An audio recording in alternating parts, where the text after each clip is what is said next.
पता है, कैंपफायर के आसपास जो कहानियां सुनाई जाती हैं उनमें एक अलग ही बात होती है ना। आज हम एक ऐसी ही कहानी की तह तक जाएंगे। एक कहानी दोस्ती की, एक खतरनाक शर्त की और एक ऐसे किले की जिसके बारे में कहा जाता है कि वहां जो भी गया वो कभी वापस नहीं लौटा। तो चलिए इस राज से पर्दा उठाते हैं। बस एक लाइन और सोचिए, रोंगटे खड़े हो जाते हैं। जैसे जैसे वे लोग जंगल के अंदर जा रहे थे, उनका पीछा दो आंखें कर रही थीं। ये लाइन हमें सीधा उस खौफनाक माहौल में खींच लेती है जहां चार दोस्त अपनी जिंदगी की सबसे बड़ी और शायद आखिरी गलती करने जा रहे थे। तो सवाल ये है कि ये सब शुरू कहाँ से हुआ। कहानी का पहला हिस्सा हमें ठीक उसी पल में ले जाता है जब एक मजाक मजाक में लगी शर्त ने इन चार दोस्तों का भविष्य हमेशा हमेशा के लिए बदल दिया। तो कहानी है चार दोस्तों की। पहला, नमन, जो ग्रुप का लीडर टाइप था, हमेशा किसी एडवेंचर के लिए तैयार। दूसरा, जतिन, जो थोड़ा आप कह सकते हैं सावधान रहता था। और उनके साथ थे रवि और खुशबू। इनकी दुनिया पार्टियों, हंसी मजाक और बेफिक्री से भरी हुई थी, जब तक कि वो काली रात नहीं आ गई। और बस यहीं से दोस्ती की असली परीक्षा शुरू हो जाती है। नमन ने एक चैलेंज फेंक दिया, उस भूता किले में एक रात गुजारने का। उसने जतिन का मजाक भी उड़ाया, लेकिन जतिन का डर कोई मजाक नहीं था। उसने साफ साफ मना कर दिया। पर क्या उसकी कोई सुनने वाला था? ये कोई बच्चों का डर नहीं था, कोई मनगढ़ंत कहानी नहीं थी। उस किले के बारे में एक सीधी साधी चेतावनी थी, एक ऐसी सच्चाई जिससे हर कोई वाकिफ था। वहां से आज तक कोई जिंदा नहीं आया। एक ऐसी वार्निंग जिसे उन्होंने बहुत बहुत आसानी से अनदेखा कर दिया। तो फिर मौत की इतनी सीधी सादी चेतावनी के बाद भी कोई कैसे मान सकता है? नमन बहुत चालाक था। उसने उनके डर को नहीं बल्कि उनके घमंड को ललकारा। सोचो, अगर हम वापस आ गए तो हीरो बन जाएंगे। उस किले से डर का साया हमेशा के लिए मिट जाएगा।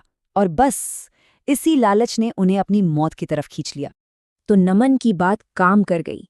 और यहीं से शुरू होता है कहानी का दूसरा और सबसे भयानक हिस्सा, शापित किले की ओर उनका मनहूस सफर। बाहर से देखने पर तो उनका प्लान एकदम फुलप्रूफ लग रहा था। पहला कदम, घर पर झूठ बोलना। दूसरा, जंगल को दिन के उजाले में पार करना।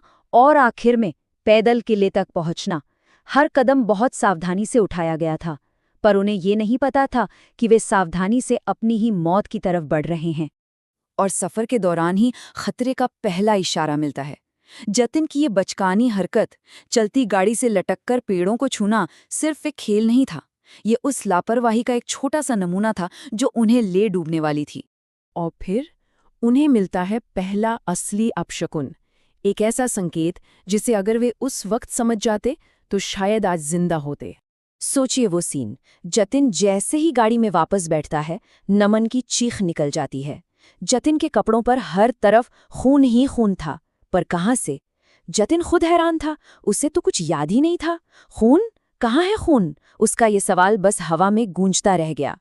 और हमेशा की तरह रवि ने एक लॉजिकल सा जवाब दे दिया, अरे शायद किसी जानवर का खून होगा। और सबने उसकी बात मान ली। उन्होंने उस साफ साफ चेतावनी को नजरअंदाज कर दिया।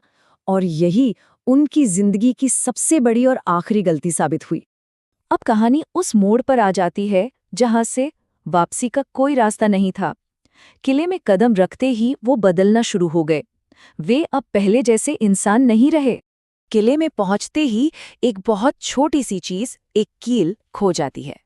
जतिन उसे ढूंढने के लिए जाता है। 20 मिनट से भी ज्यादा वक्त बीत जाता है।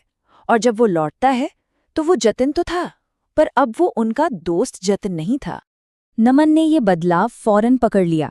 उसकी आवाज में डर साफ झलक रहा था जब उसने पूछा, लेकिन तेरी आंखों को क्या हो गया?